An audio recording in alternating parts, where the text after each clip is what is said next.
Hi hello నమస్తే welcome back to our channel mind me. Finally almost ఒక 3 months తర్వాత నాకు టైం దొరికి లిటరల్లీ వైజాగ్ మూవ్ అయిన తర్వాత నా కలీగ్ అనమాట Partha bro. So his name is Partha. మేము ఈరోజు ఒక కళాఖండం చూడడం జరిగింది. లిటరల్లీ మాకు రివ్యూలో పెట్టడం ఇష్టం లేక దీన్ని ఒక ఎక్స్పీరియన్స్గా పెట్టి మా ఎక్స్పీరియన్స్లో ఉన్న దారుణాలని మీతో షేర్ చేసుకుందామని. సో ఒక కన్నప్ప అనే ఒక కళాఖండాన్ని చూసిన తర్వాత ఆయన ఒక 2 నిమిషాలు మౌనం పాటించారు. మౌనంతో పాటు రకరకాల ఫీలింగ్స్ వచ్చాయి, అవన్నీ ముందు చెప్దాం. జనరల్ ఆడియన్స్ గా మాట్లాడుకుంటే అయితే అంటే ట్రోల్ మూవీస్ వెళ్ళి మనోడు ఎంచుకుంటాడా లేకపోతే ట్రోల్ అవడానికి ఆ మూవీస్ చేస్తున్నాడు అర్థం కావట్లేదు. పాయింట్ ఆఫ్ టైంలో మూవీలో తెలుగు ఉండదు. నేను తెలుగు డబ్బింగ్ అనుకున్నాను స్టార్టింగ్ లో చూసి, ఇంగ్లీష్ మూవీస్ తెలుగు డబ్ చేశారేమో అనుకున్నా. సో తెలుగు వచ్చు రాదు ఈ మధ్యన బయట నుంచి అబ్రాడ్ నుంచి వచ్చిన అలా మాట్లాడతారు. బాస్ ఇంట్రడక్షన్ కానీ అక్షయ్ కుమార్ కానీ ఇంటర్వ్యూ గురించి వెయిట్ చేస్తాం. అది సెకండ్ హాఫ్ లో ఉంది. సెకండ్ హాఫ్ లో ఉన్న ప్రభాస్ ఇంట్రడక్షన్ కి మనం ఇది వద్దులేండి. ఆ 20 minutes మొత్తం థియేటర్ అంతా లైవ్లీగా ఉంది, మిగతా అంతా నీరసంగానే ఉంది. మొత్తం లైవ్లీ ఉన్నా కానీ ఆ బ్యాక్గ్రౌండ్ స్క్రీన్ ప్రెజెన్స్ ఎంత బాగున్నా బ్యాక్గ్రౌండ్ లో voice delivery, direction department and more over set props వీళ్ళు అక్కడ దాకా వెళ్ళి ఎందుకు చేశారో న్యూజిలాండ్ లో వెళ్ళి చేసి మళ్ళీ వెనకాల గ్రీన్ మ్యాట్ ఎందుకు వేశారో ఏం అర్థం కాదు. ఇంకొకటి ఏంటంటే మూవీలో అంతా బాగానే ఉంది అనిపించింది కొంతవరకు, ఓకే చూడొచ్చు అనుకున్న ప్రతిసారి ఏమవుతుందంటే డైలాగ్స్ లో లాగ్, ఆ కనెక్టివిటీ అనేది ఎక్కువ లేదు, అసలు లేదు. లాగ్ ఉంటుంది ఎక్కువ, కొంచెం సేపు చిరాకు వస్తుంది, కొంచెం సేపు విసుగు వస్తుంది.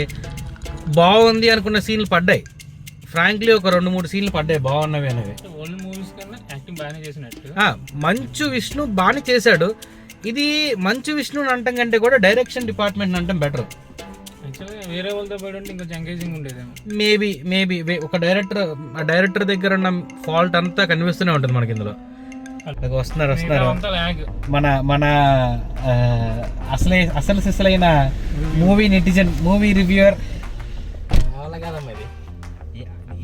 అంత మంచి సినిమా అంటే ఎవరు తిట్టుకోకూడదు, క్లైమాక్స్ లో వచ్చేసి అంత డిమోషన్ పెడితే ఎవరు తిట్టడు కదా, ఆ లాజిక్ అలాగ ఉంది. అంటే బయటకు వచ్చేసరికి ఆడియన్స్ ఎక్కువ ఆలోచించకూడదు, ఆ డివోషనల్ ఫీల్ లో బయటికి రావాలి అనే ఏదైతే ఒరిజినల్ కన్నప్ప స్టోరీ ఉందో. డివోషనల్ ఫీల్ ఎక్కువ రాలేదా? కానీ తిట్టుకోకూడదు జనాలు అంతా మనకి మూవీని దేవుడి గురించి వెళ్ళినట్లేదు.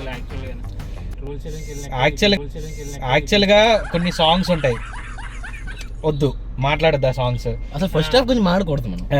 స్కిల్ డెవలప్మెంట్ మర్చిపోయాను. స్కిల్ డెవలప్మెంట్ ఇది pass the test. So 3 hours కూర్చోగలరా లేదా మీరు, లైఫ్ లో పేషెన్స్ కొనగలరా లేదా అని సినిమా చూస్తే మీకు క్లారిటీ. సో మా ప్రసాద్ గారు చెప్పేశారు, మీకు ఎవరికన్నా పేషెన్సీ డెవలప్ చేయాలి, స్కిల్ డెవలప్మెంట్ ఏమైనా చేసుకోవాలి, you will be certified with the కన్నప్పస్ మూవీ. ఇంటర్ పర్సనాలిటీ డెవలప్మెంట్, అది కూడా అది ఇంటర్ పర్సనాలిటీ డెవలప్మెంట్ కోసం కన్నప్ప మూవీకి వెళ్ళొచ్చు. మూవీ బాగాలేదని కాదు, మూవీ బాగుంది. ఏంటంటే మీ గురించి మీకు తెలుస్తుంది అనమాట. ఆ 3 hours టైం ఏదైతే ఉందో మీ గురించి మీరు జడ్జ్ చేసుకోవడానికి టైం దొరుకుతుంది, మీ గురించి మీరు మాట్లాడుకోవడానికి టైం దొరుకుతుంది. కొన్ని సాంగ్లు అయితే మీరు కళ్ళు మూసుకొని నిద్రపోవడానికి టైం దొరుకుతుంది. కొన్ని సీన్స్ అయితే అసలు చూడకుండా ఉండడానికి టైం దొరుకుతుంది. సినిమాలోకి వెళ్ళాక చాలా రకాల థాట్స్ వస్తాయి, బట్ ఆ థాట్స్ అన్నిటిని మిమ్మల్ని మీరు ఆలోచించుకొని ఇది ఎందుకు వచ్చింది, అది ఎందుకు వచ్చింది, అది ఎందుకు వచ్చింది భయ్యా అక్కడ చిరాకు వచ్చింది. ఏ స్టూడెంట్ కాస్త పడుకునేవాడిని నేను. సీట్లు ఎన్ని ఉన్నాయి కౌంట్ చేసా తెలుసా? 234 ఉన్నాయి. తెలియక 10 స్పీకర్స్ ఉన్నాయి, 234 సీట్స్ ఉన్నాయి, దగ్గరగా ఒక 24 లైట్స్ ఉన్నాయి. లైట్లు కూడా లెక్కెట్టావా?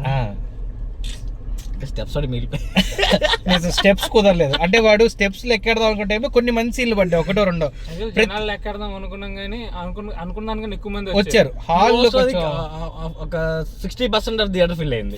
అంటే బజ్ ఉంది. అది the 20 minutes character of Prabhas. అది కూడా 20 minutes క్యారెక్టర్ అంటే నాకు తెలిసి మళ్ళీ లాస్ట్ లో ఈవినింగ్ కల్లా చెప్తాడు మీకు ప్రభాస్ సీన్స్ కొన్ని హార్డ్ డిస్క్ ఉండిపోయాయి అని చెప్తాడు. అది పక్క. యాక్చువల్ గా మధ్యలో ఫైట్ వచ్చింది కదా, ఆ, అది ఎందుకు అసలు ఎందుకు అసలు ఫైట్స్ అనేది మనం మాట్లాడుకోని విషయాలు. అది ఎందుకంటే వాడు స్లో మోషన్ లో ఫైట్లు తీసాడా, లేదా వీళ్ళు యాక్ట్ చేయలేక స్లో మోషన్ లో చేశారా? లేదా హార్డ్ డిస్క్ పోయింది, డిస్క్ పోయింది. అంతే అంతే. తిన్నడేనా మ్మ్. Avengers assemble. So anyways Kannappa is a memorable experience. మీరు కనుక చూడాలనుకుంటే మీరు చూసి మీ ఎక్స్పీరియన్స్ కామెంట్స్ లో షేర్ చేయండి. With lot of expressions. అదిగో అదిగో అదిగో అదిగో అది మిస్ అవ్వదు. Expression first of all me face లో ఎక్స్ప్రెషన్ పలుకుతాయి అని మీకు తెలుస్తుంది. ప్రసాద్ గారు వీడియో చెప్తున్నారు. పెట్టే ముందు జాగ్రత్త, మిమ్మల్ని మంచన్న వెంటాడి వేటాడి You'll be getting straight. So anyways cinema final అయితే బానే ఉంది. చూడాలి అనుకుంటే చూడండి. బాగుందమ్మా, చాలు చాలు. So that's it for this video. అంతా స్ట్రైక్ పడకూడదనేగా. ఎనీవేస్ హే నటించుకో. చలో bye guys, don't forget to Bye-bye. Subscribe our channel mind Mind me. me. Bye bye, see you in the next video.